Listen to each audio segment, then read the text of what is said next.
There's one stage of caddis, an adult caddis, that is very seldom imitated, but it's a very important stage, and that's the egg-laying and spent caddis.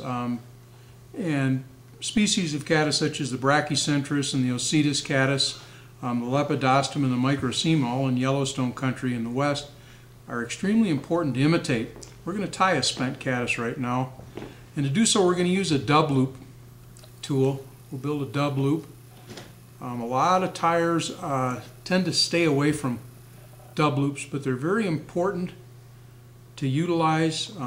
They build a real good shaggy, sparkly, spiky body, if you will, much like a spent caddis. What we do is take our Zelon dubbing and put it in the loop and spin it.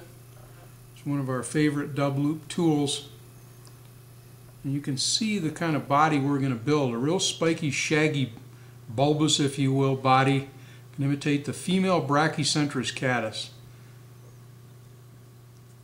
And the female Brachycentrus is kind of an interesting creature. It crawls underneath the water and lays its eggs. And it usually uses some streamside vegetation or a stump or a rock, quite often on rivers like the Madison during the Mother's Day caddis.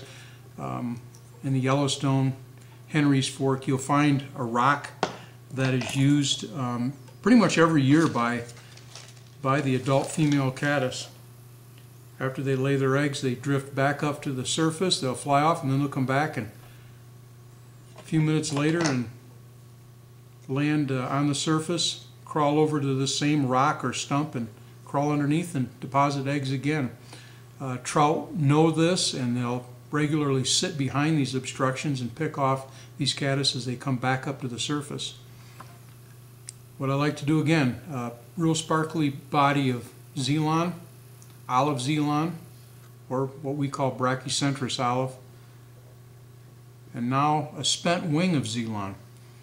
In this case we're using crinkled Zelon just pulled tightly to form the wings, and by pulling it tightly, you know, you can straighten it out a little bit. You lay those on the sides, 45-degree fashion, and now we're going to dub a head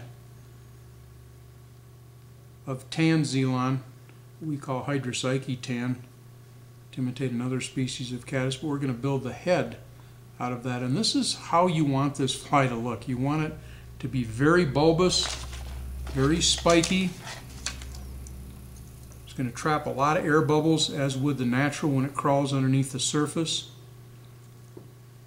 Resist temptation to trim much of it. I'm going to trim just a couple of fibers away from the eye. But notice the sparkle and the sheen of this caddis. The wings laying on a 45-degree angle, the real fat body, the robust body of the female caddis.